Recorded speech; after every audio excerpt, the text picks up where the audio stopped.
నమస్తే అమ్మా. నమస్తే అమ్మ. శ్రీమాత్రే నమః. అమ్మ, ఇప్పుడు చూస్తే కనుక ఈ కాలంలో ముఖ్యంగా చాలామంది కావాలని సిజేరియన్ చేయించుకుంటున్నారు. ఆ పెయిన్స్ అవి భరించలేక అలాగా. కొంతమంది అనుకోకుండానే సిజేరియన్ పడుతూ వస్తుంది వాళ్ళకి. కాకపోతే ఇలాగా సిజేరియన్ అనగానే తెలియంగానే ముందుగా ముహూర్తాల కోసం చూస్తూ ఉంటున్నారు. ఇలా మనంగా పెట్టించుకునే ముహూర్తాలకి ప్రభావం ఉంటుందంటారా? అలానే అమ్మ, కొంతమంది పుట్టంగానే అదృష్టంగా భావిస్తూ ఉంటారు తల్లిదండ్రులకి. అలా అదృష్టం కలిసి రావటానికి వాళ్ళ జాతకంలో మంచి ఉందనా, లేకపోతే పుట్టిన పిల్లల నక్షత్రం మంచిదనా? అలానే పెళ్ళైనాక కూడా కొంతమందిని పెళ్లి చేసుకోగానే కలిసి వచ్చేసిందని చెప్తూ ఉంటారు. సో అంటే అసలు అదృష్ట నక్షత్రాలు అనేవి ఉంటాయా అమ్మ? మీరు నక్షత్రాల మీద చాలా అనాలిసిస్ మనం గతంలో చేసాము. అన్ని నక్షత్రాల గురించి డీప్ అనాలిసిస్ అనేది చెప్తూ వచ్చారు. మీరు ఎంతో రీసెర్చ్ చేసిన పరిశోధన మాకు చెప్పారు.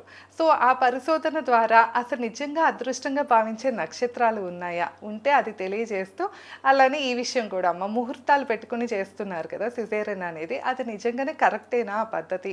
అంటే దానివల్ల ప్రభావం ఉంటుందా? ఈ విషయాలు కూడా ఒకసారి చెప్తారా? తప్పకుండా అమ్మా. అయితే మనం పుట్టుక అనేది భగవంతుడి యొక్క నిర్ణయం అని చెప్పేసి మనం అనుకున్నది. ఇది అందరూ నమ్మే సత్యం. ఖచ్చితంగా ఇది మనకు అనుకున్నది. వీళ్ళందరూ అనుకుంటున్నారు ఏంటంటే మేము ముహూర్తం పెట్టాము అందుకే జరుగుతుంది అనుకుంటున్నారు.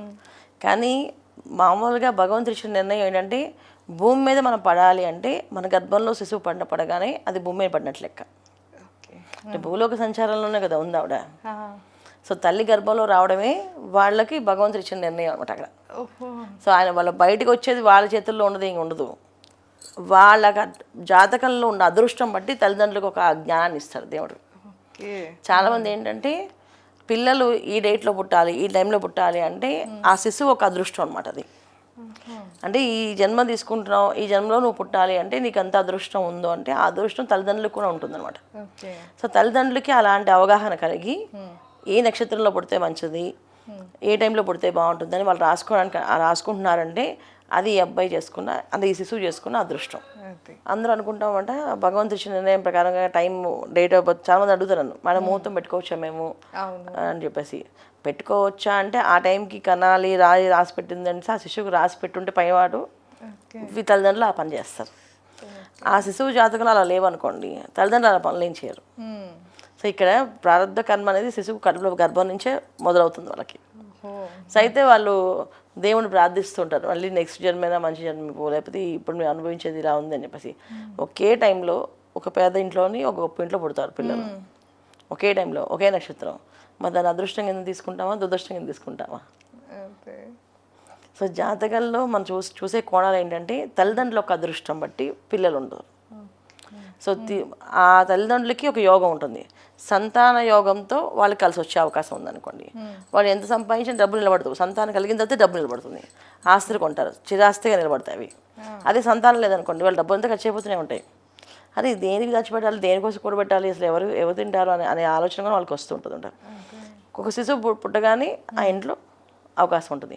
కొంతమంది ఇంట్లో పిల్లలు పుట్టాక ఏమీ ఉండదు, పిల్లలు పుట్టముందు బోళ్ళంతా అనుభవించి పిల్లలు పుట్టిన తర్వాత మొత్తం ఆస్తి అంతా కరిగిపోతుంది. వాళ్ళు పెద్ద అయినప్పటికీ ఉన్న పావలా పరాక కూడా వాళ్ళకి పెట్టి చదివించేసి ఇంకా మొత్తం చేతులు దులిపేస్తుంటారు. ఇది కూడా వాళ్ళ అదృష్టం బట్టి ఉంటుంది. అనుభవించాలని ప్రారంభ కర్మలు రాసి పెట్టినప్పుడు తల్లిదండ్రులకి ఉంటుంది, పిల్లలకి ఉంటుంది. ఇదే సరే ఆ జాతకుడు ఈ ఇంట్లో పుట్టాలని రాసినప్పుడు వీళ్ళకి వాళ్ళకి ఇక్కడ ఒక కనెక్షన్ ఉంటుంది అనమాట. ఆ కనెక్షన్ అంటే నువ్వు మా ఇంట్లో పుట్టి నువ్వు ఈ పని చేసి పెట్టాలి. చాలామంది ఇంట్లో మా అమ్మ మా నాన్న ఏం చేయలేదు సార్, మేమే సంపాదించాలి, అమ్మకి అసలు ఏం తెలియదు, నాన్నకి అసలు చేత కావట్లేదు, నేను రూపాయి సంపాదించి మా నాన్నకి నేను ఇవ్వాల్సిందే అంటే ఇక్కడ వాళ్ళిద్దరికి రాసి పెట్టే ప్రారంభ కర్మ ఏంటంటే గత జన్మలో ఇతను ఏదో ఆయన చేశాడు, ఆ రుణం ఆయన తీర్చుకుంటున్నాడు. కొంతమంది పిల్లలు ఇష్టానుసారం తిరుగుతూ ఉంటారు, తల్లిదండ్రులకు డబ్బు అంతా వృధా చేస్తుంటారు, ఖర్చు పెడుతుంటారు. సో వీళ్ళకి వాళ్ళకి ఇంటర్నల్ లింక్ ఉంటుంది. వీళ్ళు ఏదో గత జన్మలో చేస్తారు, ఈ జన్మలో వీళ్ళు వృధా ఖర్చు పెడుతున్నారు. లేదా ఎవరినో వీళ్ళు ఇబ్బంది పెట్టారు, ఆ ఇబ్బంది పడేవాడే కొడుకుగా పుడతాడు, వాడు ఖర్చు పెడతాడు. సో ఇవన్నీ కూడా ప్రారంభ కర్మల్లో ఉన్నవన్నమాట. అంటే మనం ఏదైనా మన కర్మ సిద్ధాంతం పుస్తకాలు చాలా పెద్దవి ఉంటాయి, మన వాళ్ళు చదవరు వస్తుంది. అది ఎవరైనా చదివే అలవాటు అయితే అసలు ఎందుకు జన్మ వచ్చిందని అనిపిస్తుంది. ఈ ముహూర్త విషయం అనేది ముఖ్యంగా పైవాడు నిర్ణయించింది. మన గర్భంలో శిశువు వచ్చారు అంటే ఖచ్చితంగా 100% అది ముహూర్తం అక్కడే నిర్ణయించారు. ఏ సమయంలో రావాలి, ఎన్నింటికి రావాలి, ఎన్ని గంటలు బయటికి రావాలి కూడా రాసేసి పంపిస్తారు బయటికి కిందకి. ఓకే. అయితే అది తెలుసుకున్నాం అంటే తల్లిదండ్రులకు అదృష్టం. ఒక తల్లికి తెలివైన తల్లి ఉంది, నాకు ఈ నక్షత్రం బాగుంటుంది, ఈ నక్షత్రం బాగుంటుంది అని చెప్పి నన్ను ఒక ఆవిడకి ఫోన్ చేసి, మేడం మీరు యూట్యూబ్లో చెప్పారు నక్షత్రాల గురించి, ఈ నక్షత్రం గుణగణాలు బాగున్నాయి, నాకు డెలివరీ డేట్స్ దగ్గరలో ఉన్నాయి, నెక్స్ట్ వచ్చే నక్షత్రం అది పెట్టుకోవచ్చా అని అడిగింది. పెట్టుకోమ్మా అన్న. సో పెట్టుకుంటే ఖచ్చితంగా ఆ టైంకి పుట్టే అవకాశం ఉందా మేడం అంటే, నా చేతుల్లో ఏమి ఉండదు, నేను కావాలంటే టైం ఇస్తాను, అంతే. ముహూర్తం ఇస్తాను, ఆ టైంకి పుట్టాలని రూల్ ఉంటుంది. పై వాళ్ళు నిన్నే రాసింటారు ఏ టైంకి రావాలో బయటికి, అవును కదా. ఆ టైం జరుగుతుంది. ఒకవేళ ఆ టైం ఈ టైం మ్యాచ్ అయింది అనుకో ఖచ్చితంగా వస్తాం, అది. అదేం ఇబ్బంది లేదు. చాలామంది ముహూర్తం టైంకి వస్తారు. అవును. మొన్న ఒక అమ్మాయికి ముహూర్తం పెడితే ముందు రోజు డెలివరీ అయిపోయింది. ఆ నక్షత్రం వద్దు వద్దు అనుకున్న నక్షత్రంలో పుట్టాడు వాడు. అది. నాకు ఈ నక్షత్రం వద్దు, నాకు ఈ నక్షత్రం వద్దు అని చెప్పి అమ్మాయి విషయం ఒక్కరోజు ఆగను, ఒకరోజు అంటే అర్ధరాత్రి ఉన్నట్టుండి ఆమెకి పెయిన్ స్టార్ట్ అయ్యి హాస్పిటల్ అడ్మిట్ చేసి అప్పటికప్పుడు డెలివరీ చేశారు. సిజరీన్ అయ్యింది. ఒక ముహూర్తం లేదు, మళ్ళీ దానికి నక్షత్రం లేదు. సేమ్ నక్షత్రం వారిని ఎవరంటే నక్షత్రం వాళ్ళు అదే నక్షత్రంలో పుట్టాడు, 4వ పాదంలో, అంటే 4వ పాదంలో పుట్టాడు. ఏది వద్దనుకుంటే అదే వచ్చింది. కొన్ని ఇందులో మన చేతుల్లో ఏముండదు, వాళ్ళిద్దరికి రాసి పెట్టి ఉంది. వీళ్ళిద్దరు అనుభవించవలసిన స్థితిగతులు తల్లి, శిశువు, తండ్రి, మొత్తం ముగ్గురు అనుభవించే స్థితిగతులు ఏవైతే ఉన్నాయో అది పైవాడు నిర్ణయిస్తాడు. ఆ నిర్ణయం బట్టి ఉంటుంది ఇదంతా ఒక మాయ, మనకు తెలియదు, ఇదంతా మనమే చేస్తున్నాం అనుకుంటాం, కానీ అదంతా వాళ్ళే చేపిస్తారు పైనుంచి. అలానే సేమ్ మ్యామ్ ఇప్పుడు పెళ్ళైనాక కూడా కలిసి వచ్చింది అంటారు, కొంతమందికి పెళ్ళైనాకనే ఏమీ గ్రోత్ లేదు, అసలు కంప్లీట్ డౌన్ అయిపోయారు, జీరో అయిపోయారు అనుకుంటూ ఉంటారు. అది కూడా నిజమేనా మ్యామ్? అంటే వాళ్ళ బట్టే నిజమేనన్నా, అంటే వాళ్ళ బట్టి కాదు, ఇద్దరికి ఒకే సిచ్యువేషన్స్ నడుస్తున్నప్పుడు వివాహం అయ్యాక అలాంటి పరిస్థితి ఎదుర్కోవాల్సి వస్తుంది. ఇప్పుడు చాలామంది ఏంటంటే పూర్వం మనకి వివాహానికి 5 ఏళ్ళు తేడా ఉండేవాళ్ళు గ్యాప్, అంటే 5 సంవత్సరాలు ఆగి పెళ్ళి అమ్మాయికి అబ్బాయికి తేడా ఉంటే, ఆ అమ్మాయి కన్నా అబ్బాయి 5 సంవత్సరాలు పెద్దవాడు అయితే రాహు, కేతువు, గురువు, తర్వాత శనేశ్వరుడు, ఈ 4 గ్రహాలు మారుతాయి. ఓకే. ఇద్దరికి మారుతాయి.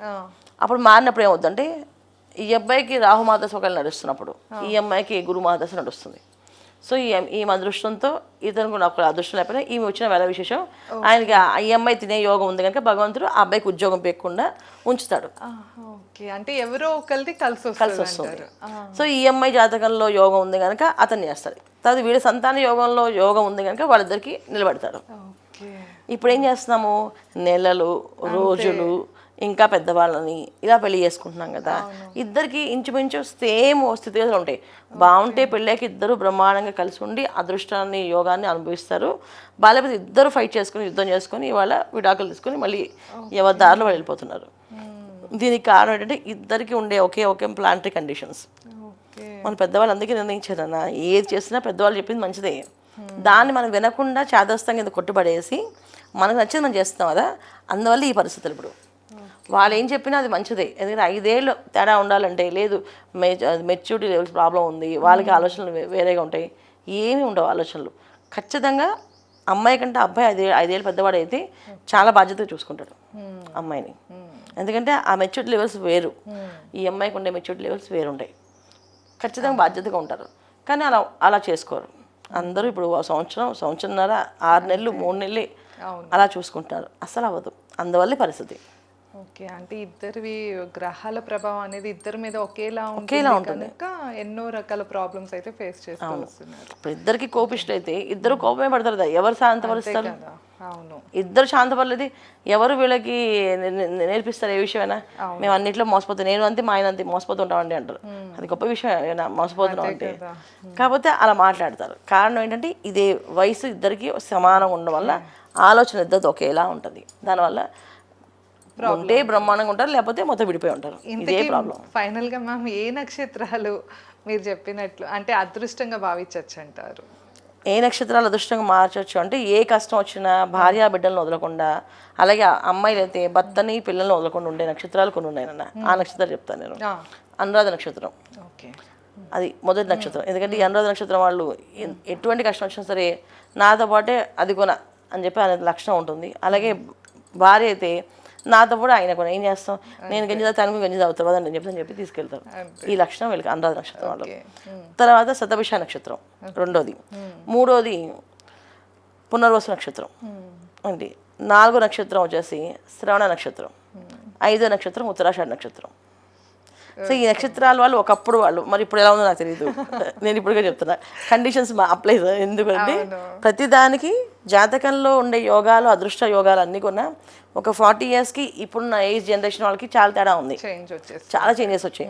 ఇప్పుడున్న నక్షత్రం వాళ్ళు చేస్తుంది తెలియదు, కానీ అప్పుడున్న నక్షత్రాల్లో ఈ నక్షత్రం వాళ్ళు ఏదన్నా ఉండదు. తర్వాత భర్తకి సేవ చేసే నక్షత్రాలు కూడా కొంతమంది ఎప్పుడు భర్త మాట కాదనకుండా ఉండే నక్షత్రాలు కూడా ఉన్నాయి. అనురాధ, తర్వాత మృగశిర నక్షత్రము, ఉత్తరా ఫాల్గుణ నక్షత్రము, ఈ నక్షత్రాలు భర్త మాట జవదాటే లక్షణాలే ఉండవు. ఆరుద్ర నక్షత్రము అస్సలు ఏవైనా కానివ్వండి, సరే కానీ మీ ఇష్టమే, మీ ఇష్టాన్ని కానీ మొత్తాన్ని చేస్తా అనే నక్షత్రాలు కూడా ఉన్నాయి. అయితే ఇవన్నీ ఇప్పుడు ఉన్నాయో నాకు తెలియదు, ఒకప్పుడైతే నేను చూసినవి.